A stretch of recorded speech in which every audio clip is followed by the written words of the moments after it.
Hi, friends, and welcome to Truth with Ruth, a witty, warm, and real podcast about anything and everything health and fitness. I'm your host, Ruth Edwards, and I'm joined by co-host Evan Edwards. And on this episode, we are going to talk about the sunshine, sun exposure, maybe a little about sunscreen, and that's what it's called, right? Sunscreen. Why does that sound like a weird word today? It does. Anyway. Sun lotion. Yeah. So we're going to talk about that. And maybe some myths and some, and try to do some myth busting maybe, but also hopefully give you some helpful information. So, sun exposure. So I just, in the realm of natural, alternative health, whole health, holistic health, functional health, that is something that you might see or hear about. Is sun exposure safe? Is sunscreen safe? Is there really anything you can do to prevent skin cancer or things like that? So I actually have a personal history with the bad skin cancer, melanoma. Thankfully, it was caught early, a long time ago, what they call stage 0. And so it was removed and all done. Now, if you are a viewer and you look closely, I have a lot of moles. I have a lot of freckles. I'm fair-skinned, fair hair, blue eyes. I have two. And that is something that, my dermatologist has been checking me and all my moles since I was 14. So that was a long time ago. That was in the 80s. Do the math. And what was interesting to me, even back then when she was checking me, doing total body checks, on all my moles way back then, was that some of the moles that she would take off, and she always sent them off to pathology, is that some of them would come back as abnormal. And these would be moles that had never seen the light of day. Okay. They were in private spaces that they had not ever been exposed to the sun. And at the age of 14, I had not ever been to a tanning bed. So now I could understand if the moles that she removed from my shoulders, nose, or even my scalp were the ones, or top of my feet maybe, were the ones that came back as abnormal. But like I said, they were ones that might have been on my bum or my armpit, that like had never seen the sun. So it didn't make sense to me even way back then that I needed to avoid the sun, because it didn't matter where she took them off of my body from, they came back abnormal. It didn't seem to matter. So even then I was questioning, Now, do I think you should be safe with your sun exposure? Yes. Do I think it's okay to get burnt to a crisp all the time like a little shrimp? No. There does seem to be some evidence and some correlation there. However, then here are some, I think there are some ways to get sun safely, and you need the sun. If you don't get sunlight, that's actually a form of torture that's used with prisoners of war, is to avoid, put the person in a deep dark hole and not let them see the sun. That's actually a form of torture. So we are supposed to see the sun. We're supposed to be exposed to sunlight. It helps our circadian rhythm. It helps us sleep better, and it helps the vitamin D that our body then makes because of the sun exposure, helps with all the things, especially our immunity and our bone health, like all those things. So we are supposed to be exposed to the sun. Then the other question I have is like, well, then how did our ancestors 50 years ago, 100 years ago, 500 years ago, why were they not getting skin cancer? Maybe they were. Maybe they were. We didn't know it. I don't know. But the rates of skin cancer and especially in the United States, have definitely skyrocketed. So it just makes me wonder what's really going on here. I'm not trying to be a conspiracy theorist. I'm just trying to be like, what's really going on? So I think there are some factors at play. One is nutrition. Okay.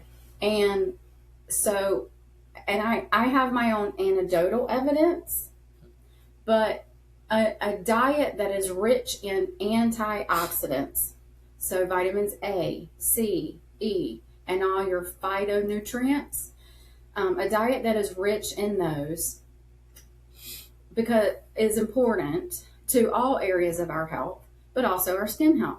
Because as what those antioxidants do is they grab onto those free radicals and kind of get rid of them and help protect your health, including your skin health.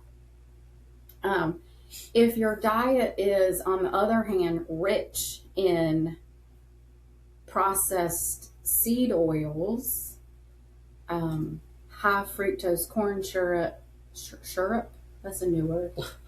High fructose corn syrup. I still can't say it. You say it. Syrup. And preservatives, then we're probably not getting those antioxidants. And then we don't have enough of those antioxidants to be doing that work against those free radicals that we have, the oxidative damage. And look, just living life on this planet, you're going to have free radicals and you're going to have damage. And so what helps counteract that? Antioxidants, a diet rich in those and those phytonutrients. So plants. So that's one thing, is nutrition. And there is some research evidence that nutrition, a diet rich in antioxidants, does seem to make a difference in a lot of different areas of health, not just skin health, but also skin health. There's one, and I just said this to you, is like, I saw this, it was on Instagram, and it was citing a university that does a lot of research on nutrition, and that they did a study, compared UV radiation on animals. But that's a little bit of, I checked it out, that's a little bit of a myth. And so they didn't actually conduct experiment on animals. It was a cellular experiment. So they were using cells, probably in petri dishes, and then looking at that oxidative stress and the antioxidants and how did it impact the cellular process and the cell health. And it does look like that, those antioxidants are helpful to those cells. They were animal cells, but it's not. Anyway, so just be careful of what you see, read, hear, right? It's okay to question it. You should question us, me here. That's okay. Like, question it. I want you to think critically. The other thing that I often think is, and I don't have any proof, but I just think, well, what about all the sunscreen? Okay, when I was a teenager growing up, we didn't have sunscreen. It was not a thing. If it was a thing, we didn't know about it out in the country. We used baby oil. Right. My sister and I would, and she was quite a bit older than me, but we'd go out in the yard and slather ourselves. Well, I watched her do it. Slather ourselves with baby oil and try to get burnt. Anyway, maybe not burnt, but definitely try to get a darker color on our skin. And so anyway, so then you move to like the 2000s and sunscreen. But we've done an episode on lotions, soaps and lotions. And so similarly to that, a lot of your conventional sunscreens have a lot of preservatives in them. And so I'm going to bring up your brother. You don't have this issue, but your brother does. Twin brother, yes, fraternal, but still twin brother. There's only so far that we have found, or he has found, 2 sunscreens on the market that he can actually use, because there's a very common preservative and a lot of ingredients that are used to make it more shelf stable, and he appears to have an allergic reaction to almost all of them. Like I said, I think he's found 2 different brands that he can tolerate. And so anyway, it just makes me think, is it actually something in the sunscreen that's contributing? If we don't want to use skincare products that are toxic, then maybe we don't want to use sunscreen. And then here's another thought. You put stuff on and then you go sit out in the sun and bake yourself to a crisp, but you don't get burned. Is it like baking the preservative or the chemical into your skin? Is that actually, I don't know. I'm just asking questions. Well, and I don't want to say it like that, because there's another very, very popular podcaster that she's just asking questions and she's taking a lot of heat. I'm asking you to ask yourself, what's really going on? And then again, if we think back to in history, if skin cancer wasn't really an issue that we know of 100 years ago, why is it an issue now? Is it diet? Is it sunscreen? Is it spending too much time indoors? What exactly is it? What's going on? But here's what we do know. A diet rich in antioxidants can help neutralize free radicals. We do know that. Vitamins A, C, and E. They help repair your skin and your immune system. Omega-3s. So I wasn't planning on talking a whole lot about omega-3s today, but I've been reading a whole lot about omega-3s. I started taking omega-3s specifically back in February, and it's made a really big difference in my overall health. But omega-3s, the fatty acids found in fish, flaxseed, they're anti-inflammatory, and they can also benefit your skin health. So, but and maybe I'll do I'll do an episode just on omega-3s, but consider adding those things to your diet. And here's the cool thing is you can get all those things from your diet. Now, since we're not great as a population at eating enough fruits and vegetables and fish on a daily, weekly basis, can you supplement those things? Yep, you sure can. But is it even better to get it from your food? Absolutely. We are currently eating an apple a day in our house. And I do think there is something to it about the apple a day keeps the doctor away. But apples they have those vitamins in there and those phytonutrients. But yeah, and that's just one. That just counts as one serving of fruit. And we need a whole bunch more. Okay. All right. Then anecdotally, here's what I want. And so this is my anecdotal evidence. It's not research. It's just here was the kind of the little experiment I did with myself, and in somewhat intentionally, then non-intentionally, then again intentionally. So you and I see the same dermatologist now. And unfortunately, I had to switch dermatologists because mine retired. She'd been seeing me since I was 14. And then eventually I had to find a different one. And now you see her too. Anyway, and we had to find a good one.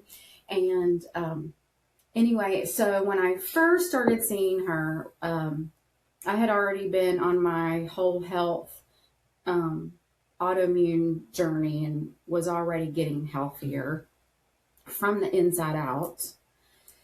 And she took a mole or two off of me in the beginning how long have I been seeing her? I don't know.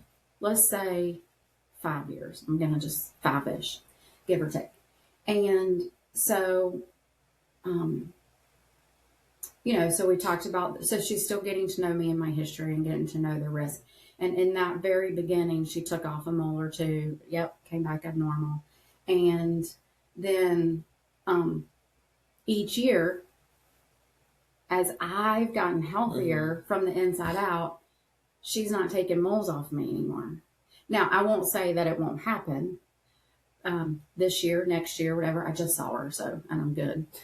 But I did say something to her about, well, I'm just being much more diligent about getting my antioxidants and my plant-based nutrients and getting healthier from the inside out. And so I do think it makes a difference. And so whether it's a place that sees the sun or a place that doesn't see the sun, she's not finding, and there are some moles that she's watching. Yeah. They have it marked and they have pictures and they compare them each year. And she's closely watching some moles, and they are some that see the sun, right? And they're staying stable. I do get sun. I try to do it in small doses and do it smartly. But I like to get, I feel better when I've gotten sun exposure. I am happier. I'm healthier overall. I have more energy. And anyway, so despite me getting regular sun exposure, my moles are not changing, which again, so that's my anecdotal evidence is I'm healthier from the inside out with those antioxidants and plant nutrients, and therefore, and I'm not wearing sunscreen. Now, if I'm going to be out for a really long time, or I'm going to be on the water and get kind of that double exposure, then yes, I will protect certain places.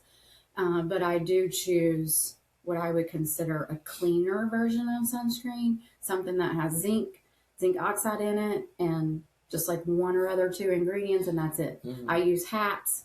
I'll use long sleeve, maybe thin, things like that. So just depending. But anyway, but there was one other thing. Oh, I know. So let's talk about natural sunscreens. So the very first time I ever heard it was one of that whole health workshop that I went to and learned so much about food 8 years ago or so, 8, 9.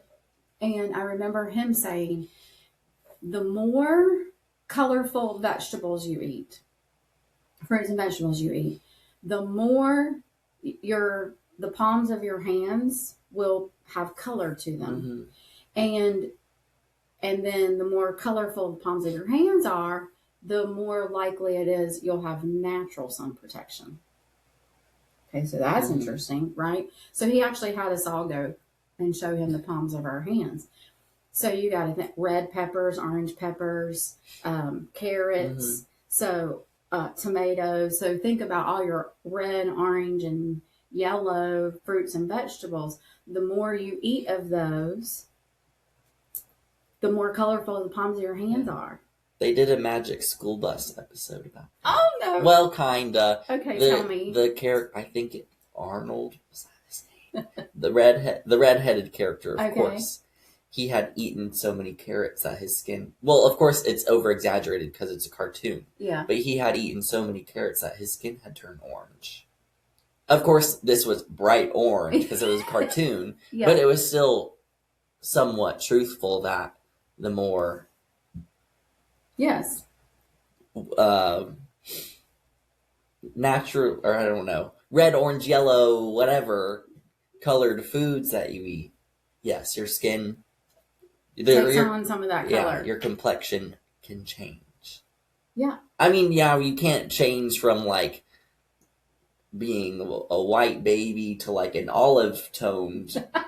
Right. Like right. Yeah. You still are going to have your natural skin tone, but can it change from very pale to slightly orange? Not like a not like a bad orange. No, not like a liver issue. Yeah. Not like liver yellow. No. So yeah, so again, okay, that's so cool. I'm glad you thought of that. That made you think of that.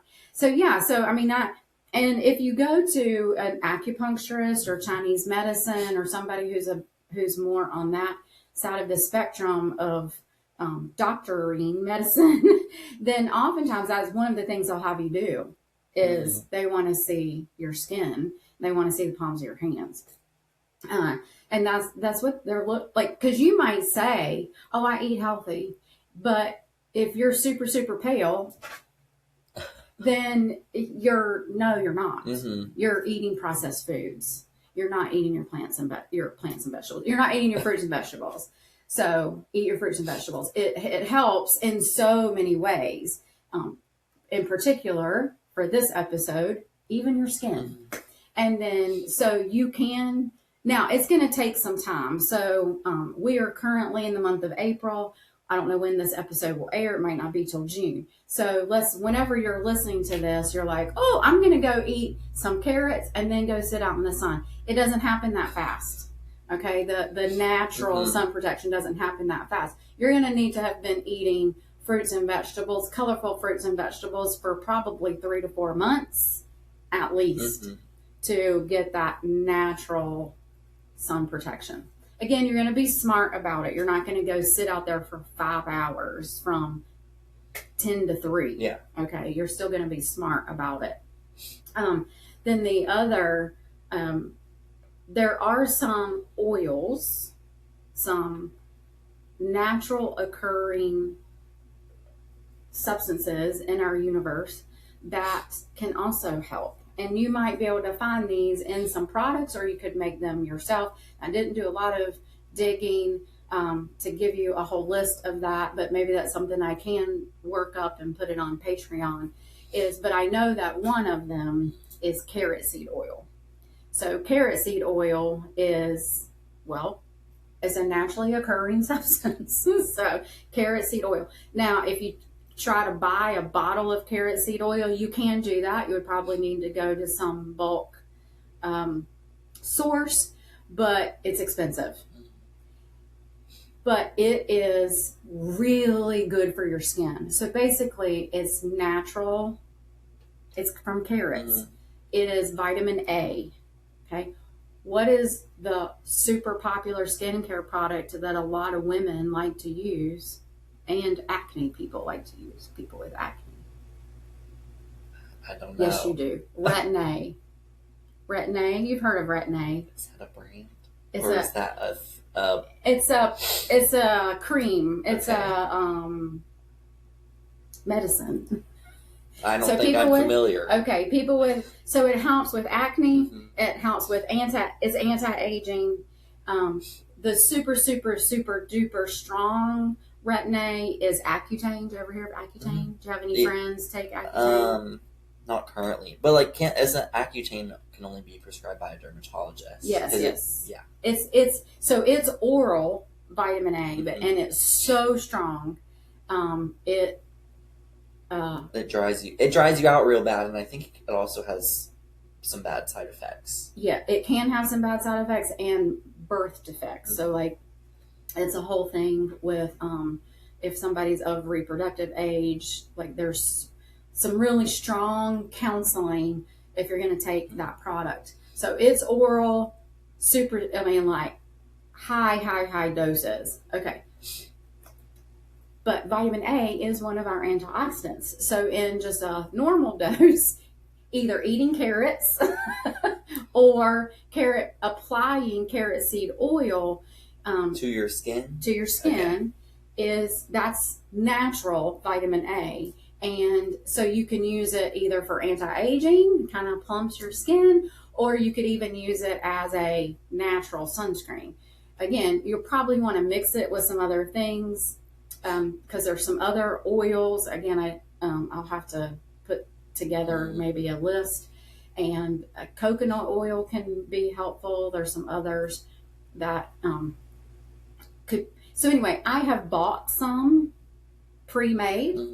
And I can't even tell you a brand at the moment because I haven't bought them in a while. But they are out there, but you're going to have to probably go to a health food store or herb shop or herb type place to find them. Now with internet, you might be able to find them. But anyway, there are products out there where it's just more natural. Now, again, you're probably not going to you're still not going to apply that and sit out there for 5 hours, because it's not that like, you still got to be smart, right? Use your thinking brain and be smart about how long, when you know, yeah, I'll just say that. When and for how long, so you can do it safely. Because I do think the sun does help us feel better. It is healing. Because one of the jokes that kind of my smart aleck response last summer was, because people would say, "You're so dark," and I started to say, "I know, the nurses wheel me out every day, make me sit outside." So think about it. Way back when, what did they do with their chronically ill patients and asylum patients? What did they do? Wheeled them out and made them sit outside. Patients were calmer, and so way back when, they knew that the sun was healing, being out in the fresh air. There's something about being outside that's healing.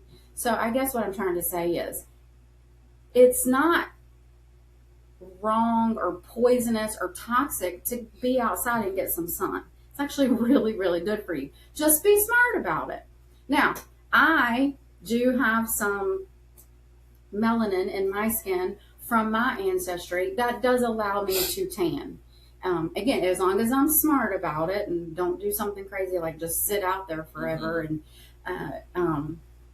on day one, then I get pretty brown. You get pretty brown. Your twin brother does not. I have a sister, does not. Like they just get a little pink and or really bright red, and then that's about it. Doesn't do anything else. The only tan they get is from all their freckles running together. Yeah. So anyway, like being smart about it, and like your brother, he can get a little bit darker, but it's really not brown. Like one tone darker. Yeah. So that's interesting. So I think that takes me to genetics. Is there something genetic? I think so. Because why do I have so many moles? Why? Why does the other sister number 2? Why does she have so many freckles? So why are you and your brother your skin's pretty different. Like you're both sensitive, but you're both fair. But then you have moles. He doesn't really have moles, but he has so many freckles and can't tan. So anyway, genetics is also at play. So be smart, right, about it all. Okay. Have I missed anything? Is there anything I should have said? I don't think so. The only other thought that I had is I have friends with tattoos. Okay. And they'll apply sunscreen like usual, but for their tattoos, they'll put on, she came over to swim, and this is the only instance that I can remember, but, so she applied normal sunscreen all over, but then on her tattoo, she put a zinc sunscreen, because it's a block. It's a sunblock instead of a sunscreen. Because she wanted to protect her tattoos. Okay. Mm-hmm. So I guess, does it remove some of the color, the sun exposure? Does it lighten them? Lighten the what? Tattoo? No, it's just to protect it from the sun. But why do you need to protect it from the sun? Does the sun do something to the color? It might fade them, or you've already quote unquote damaged your skin from that tattoo. Yeah. So, but I think it's for color and color protection, yeah. Color preservation. But then also, if you've already damaged your skin from the needles and the color, just I don't know. This is extra. a guess. I have no idea. Well, we're going to have to look that up when I have time. But that's an interesting. So now I'm thinking there's a story I should share or not. What? Okay, so this is why we're here. So I'm going to share. So I'm going to share my skin cancer story. So because here I have what I think is what happened, but it's hard I can't prove it. Okay, so I had two moles on the inside of my forearm from as long as I could remember. So I don't know if they were there when I was born, but from my earliest memory, I had two moles right here, and then I have two moles a little further up because I remember adults saying they were like, it's like your arm, you bent it and it kissed it, because I had almost matching moles here and here. Okay, well, this one, and if you're watching, you might not. I don't. Probably you have to zoom in, but anyway, we're not going to do that. This where my scar is. That it was a large raised mole that matches that one right there, and then a little mole right there that matches that one. So it's like, oh look, about like okay.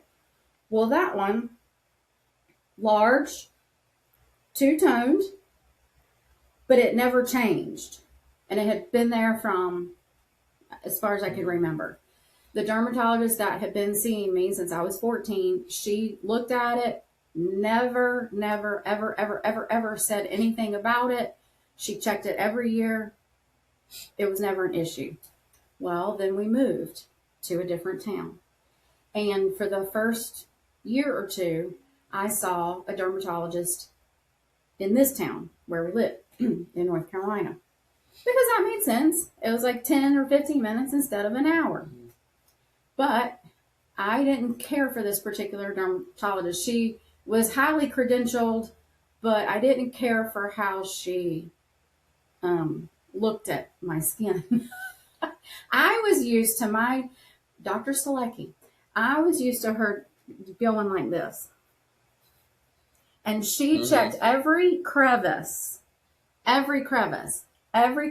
even the private ones. And like she was I could feel her breath on my skin. So that's how I was used to being looked at. The dermatologist I was seeing here in North Carolina it was a completely different experience. And I'm not saying it was wrong, but it felt weird and it didn't feel right.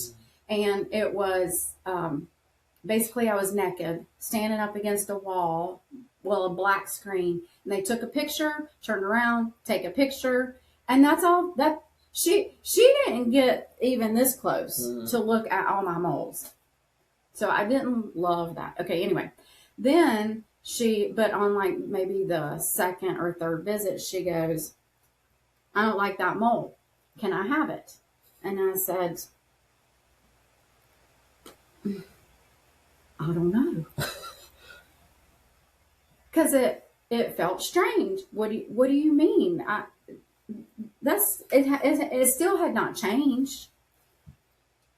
And I said, "Can I think about it?" So I thought about it, and it must have been maybe, I was probably also having acne. So I must have gone back in like 3 months. And so I let her have it. Okay. Well, I just didn't love the whole experience and everything, and I just didn't feel right. And so I switched back to Dr. Selecki in an hour away because I thought, people in Virginia drive an hour to come to Duke, or an hour and a half to go to Raleigh, or an hour to go to Winston-Salem, or wherever the specialist is that they need, they drive. You drive an hour and a half. So I was like, it's an hour. I'll just make sure I go visit some family when I'm going up there. So, it's once a year. Okay. So I go back to see my favorite dermatologist, and that had known me since I was a teenager. And on like the next visit, she says, "What?" And because she's looking at my forearm, and she's like, Okay, we're taking that like right now. And I knew from the expression on her face that something was wrong. And anyway, sure enough, where that mole had been removed, that nothing had ever been wrong with, and I can't remember what the path results came back on that initial removal. I don't remember. But anyway, um, basically what was happening is it was coming back. And that was a big red flag. And again, she knew what she was doing. So then I had a great big chunk taken out of my arm there because it did come back as melanoma stage 0. So what was, and I can't remember now who it was, but somebody said if the initial mole had never been removed and the skin cells disrupted, it may have never been an issue. And again, I can't prove it, but that made sense to me. And yes, I do have moles that come back as abnormal, but there's not been any more. And like I said, I'm working really hard to be really healthy from the inside out. And I do think that makes a difference. You've already heard me say, and for the last couple of years, she hasn't, 2 or 3 years, I don't think she's taken anything off. None, not any. And so that's my story. And I do think there is something to that. I do think there's something to that disruption. If there had, and so I have a teeny tiny little mole. Again, it's been there since as long as I can remember. That matches this one up here, that's right beside that disruption. So that one I always want eyes on that one. But it's stable. So anyway, that was a long time ago. That was like, I remember when you came back from the surgery. Yeah. Because your arm was orange. Yep. From the iodine. And a sling. And yeah, they gave me a nerve block. So this arm was like, funk. It was the strangest feeling. But yeah. Anyway, I'm very thankful that nothing else was needed. Of course, I get screened and on a regular basis and all that. But yeah, like be smart about your sun protection. Consider whether putting a big dose of chemicals on your skin and then going out and baking yourself is actually wise. Maybe consider, again, healthy from the inside out. Eat a lot of carrots. But there is something to it, and so there is some research coming out that has been done here and there. But we do know for sure that those antioxidants, vitamins A, C, and E, and those phytonutrients are help with that free radical damage. And we also know that it's healthy to see the sunlight and be out in the fresh air and be outside. So it's just a matter of managing your risk, I guess, and weighing that risk and reward for you yourself. Yeah. So, and I've only had one mole removed. Yeah. And it was normal. And there you go. Not abnormal. Yeah. It was just small. Just small. So, but I think it was two-toned, and that's why she. Okay. It was flat, and she had. Anyways. And 2 colors. Yes. So that's why she took it. Yeah. Yeah, and so sometimes, right, it's out of an abundance of caution, and this comes back normal. I'd say 99.9% of all of mine that have ever been removed from my body have come back abnormal. And so, yeah, there is some. However, in the last few years, none. So, anyway. So that's about skin health, but mainly sun protection, sun exposure, like a little bit of all those things around sun.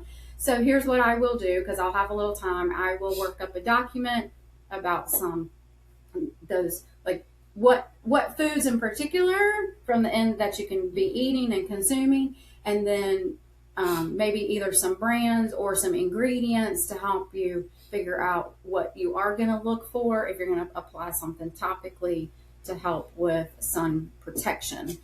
And I'll come up with that and put it on Patreon. So by the time you are listening or viewing this episode, it'll be there. Yeah. Okay. That Patreon. Yeah, and you can find that. Yeah. But send questions or respond with a question or a comment or maybe your story, because a lot of people out there have stories. So, but I don't think the sun is something to be scared of. And that's what I don't like, is that we've been conditioned almost to be scared of the sun, and I don't, or sun exposure or sun, getting the tan, and I don't think that's how it was designed. We're not supposed to be scared. If you're that scared, then your nurses are going to roll you out into it, and set you out in it. So. Okay. All right. Thank you for joining us. Of course, let us know if you have any questions or comments, or again, share your story. We'd love to hear it. So, follow us on Instagram at truthwithruth.pod. And I mean, wherever you're listening, if you're listening where you can give a review, like Apple or Spotify, give a 5-star review. Share with your friends. Share with your friends. If you're watching us on YouTube, like, subscribe, comment a question or your story. And then there's Patreon. That's Reignite Health and Fitness, and that's where we put some extras, extra things here and there. Yeah, and you can get some workouts if you want, or as a way to support us and help keep the lights on. So. We're not really doing this for money, but we would love to grow. So, and we've been heard in Singapore and Germany and some other fun places. So yeah, get the word out and share with your friends. So why not? We would love to grow. So thanks again. And we will, until next time, fight for your health.